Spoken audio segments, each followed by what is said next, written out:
समुद्र को गुरु बनाकर हमें क्या शिक्षा मिल रही है? जैसे समुद्र में सबसे ज्यादा पानी है, क्या है? जितना पानी समुद्र के पास है, क्या नदियों के पास है? जोर से। नदियों के पास जरा सा पानी ज्यादा आ जाए तो नदियां गांव डुबाने भागती हैं, तुम्हें डुबा दूंगी मैं। पर समुद्र में इतना पानी है फिर भी वो किसी को डुबाने की कोशिश नहीं करता। समुद्र से ये शिक्षा लो, जैसे समुद्र में सबसे ज्यादा पानी है फिर भी वो शांत है, समुद्र की तरह गंभीर बनो, गंभीर। खूब धन कमाओ, खूब नाम कमाओ, इज्जत कमाओ। कुछ लोगों को पैसा पचता नहीं है, कुछ लोगों को नाम इज्जत शोहरत पचती नहीं है, हैंग हो जाते हैं, पाके घमंडी हो जाते हैं। हाँ या ना? ये कौन लोग हैं? नदी की तरह जरा सा पानी बढ़ा कि बाढ़ चालू। पर समुद्र में सुनी आपने कि बाढ़, और समुद्र में सुनामी आती है, फिर जब दिखाता है तो फिर शहर के शहर खत्म। इतना पानी समुद्र के पास अभी प्रेजेंट में है कि वह पूरी पृथ्वी को डुबा सकता है पल भर में। नदियों के पास इतना आ जाए तो पता नहीं नदियां क्या करेंगी। इसलिए भगवान हैसियत से ज्यादा किसी को देते नहीं है। आपको भगवान ज्यादा धन नहीं दे रहे हैं, परेशान ना हुआ करो। भगवान ने आपकी हैसियत देख ली है, आप कितना कितने के लायक हैं। जो जितने के लायक हो उसे उतना ही मिलता है। तुम पचाने के लायक हो, पचा पाओगे? गांव गांव में छोटी नदियां होती हैं, उनसे बड़ी फिर एक और नदी होती है, फिर वो बड़ी नदी या नर्मदा जी में मिलती है या गंगा जी में मिलती है। नदियों का ये सिस्टम होता है। गांव की छोटी नदी जाके बड़ी नदी में, बड़ी नदी उससे बड़ी में, और बड़ी जाके फिर गंगा इत्यादि में।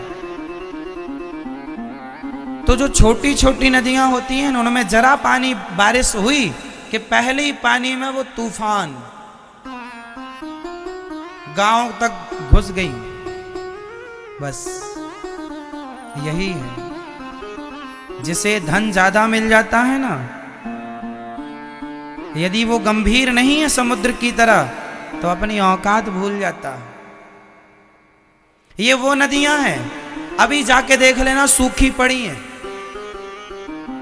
सूख गई, पर जरा पानी आया तो फिर देखो उनका जलवा। ये नहीं कि पानी आ गया तो बचा के रखें, संभालें, गंभीर बने नहीं, उफान मारती हैं और बाकी समय सूखी पड़ी हैं। यही लोग हैं।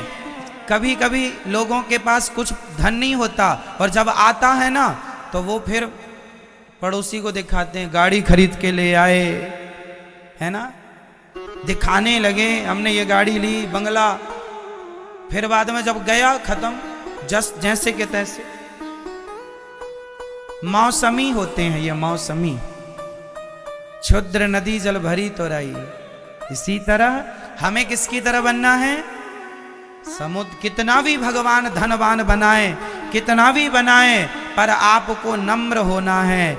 आम का पेड़ झुकता है, बबूल का पेड़ नहीं झुकता, क्योंकि बबूल कांटों से भरा है और आम फलों से भरा हुआ है। जो फलों से भरा है, संस्कारों से भरा है, वो झुकता है। इसलिए जितना धन आवे उतने नम्र हो जाओ, सरल हो जाओ, झुकना सीखो। समुद्र की तरह क्या बनो? जोर से, गंभीर। ज्यादा पैसा है फिर भी सादगी से जीवन जियो। कई लोग जरा सा पैसा आया हैंग होने लग जाते हैं। समझ में आ जाता है कि इनकी दौलत अभी नई नई है और इनका ये अकड़ बता रही है कि बहुत जल्दी इनकी ये जो बाढ़ है ना उतर जाएगी, क्योंकि गंभीरता नहीं है पचाने की। उतना खाओ जितना पचा सको, ज्यादा खाओगे तो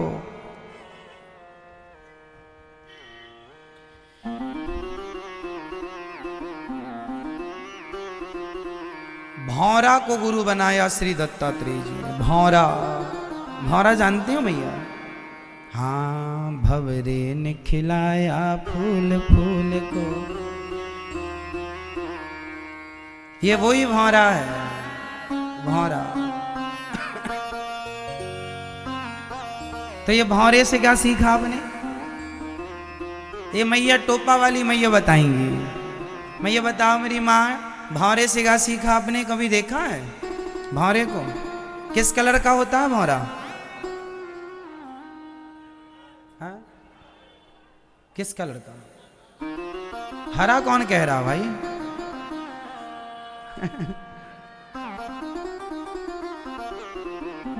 भौरा कैसा होता है? काला होता है। हाँ, शायद वो कहीं कहीं हरा भी होता हो, भगवान जाने। अपन ने तो काली देखा है, हो सकता विदेशी भौरे अलग हो।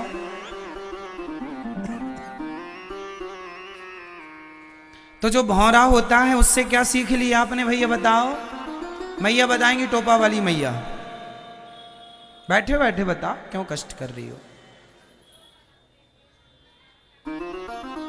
हाँ, एक भौरा कमल में जाके बैठा।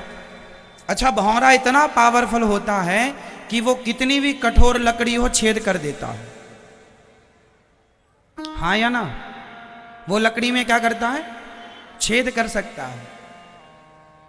बहुत पावरफुल होता है। एक दिन भौरा जाके कमल में बैठा, सरोवर में कमल खिला था, कमल पुष्प। भौरा बैठा। अच्छा, कमल का स्वभाव होता है शाम होते ही कमल बंद हो जाता है, तो भौरा अंदर रह गया। भौरे को भी लगा कोई बात नहीं, रस ले रहा है बढ़िया मस्त। ये वो भौरा है जो लकड़ी को काट सकता है, तो क्या कमल के पुष्प को नहीं काट सकता? काट सकता था, उड़ सकता था। उसे लगा नहीं, आज यहीं रहते हैं। और यहीं के चक्कर में सवेरा होने के पहले हाथी आया और हाथी ने सूंड से कमल दबाया और खा गया। तो कमल खाया तो कमल के अंदर भौरा महाराज बैठे थे, वो भी हाथी के पेट में। तो बताओ भौरा किसके चक्कर में मारा गया? किसके? बोलो बोलो। स्वाद के चक्कर में। जिह्वा। किसके चक्कर में मारा गया? भाई उड़ सकता था ना, पर भौरे को कमल का जो पराग मिल रहा था, रस मिल रहा था, वह अच्छा लगा। स्वाद के चक्कर में भौरा मारा गया। बस इसलिए आप भी स्वाद के चक्कर में ही तो बीमार पड़ जाते हो। स्वाद अच्छा मिला भोजन में तो खूब खा लिया, बाद में पेट पकड़े घूम रहे हो, कहां जाए कहां जाए। इसलिए स्वाद के चक्कर में नहीं, स्वास्थ्य के अनुकूल खाना चाहिए, स्वाद के अनुकूल नहीं। भोजन स्वास्थ्य के लिए होता है, भोजन स्वाद के लिए। बोलो, समझ रही हो मेरी माँ? जिस आहार से स्वास्थ्य अच्छा हो वह आहार लेना चाहिए। स्वाद बहुत अच्छा हो और स्वास्थ्य बिगड़ जाए तो ऐसा भोजन खाना समझदारी है?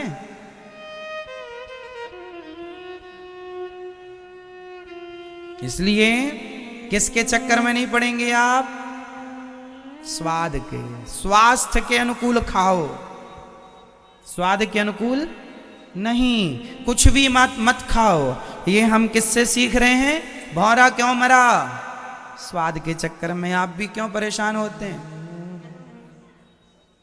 दिन भर कई लोगों के घर में तो खाने पर झगड़ा होता, ये नहीं बनाया, वो नहीं बनाया, ऐसा नहीं बनाया, ऐसा स्वाद नहीं तुमसे भोजन। पति पत्नी में झगड़ा, अरे तुमसे तो कुछ नहीं बनाते आता। मरा जा रहा स्वाद के चक्कर में। पत्नी कितना भी अच्छा बनाए उसे स्वाद ही नहीं आता। बाहर का खा खा के परेशान है। अब बाहर का खाएगा मसालेदार, घर का सादा खाएगा अच्छा ही नहीं लगेगा। तुमसे सब्जी बनाते नहीं आती, तुमसे ये बनाते नहीं आता। और पत्नी रोज यूट्यूब पर देखती है क्या बनाए, क्या बनाए, कैसे बनाए, फिर भी नहीं बनता।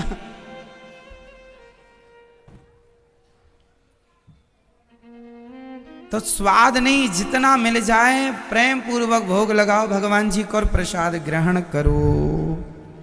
वैसे भोजन में स्वाद होना, सामान्य स्वाद जो घर में अपन लोग खाते हैं अच्छा वो होना चाहिए, पर जो होटलों में अपन भोजन करते हैं ना, उस स्वाद की बात घर पे नहीं हो सकती, क्योंकि वह बहुत खतरनाक भोजन होता है जो होटलों में आप खाते हैं। उसमें सिर्फ मसाले के सिवा, तेल के सिवा कुछ नहीं होता।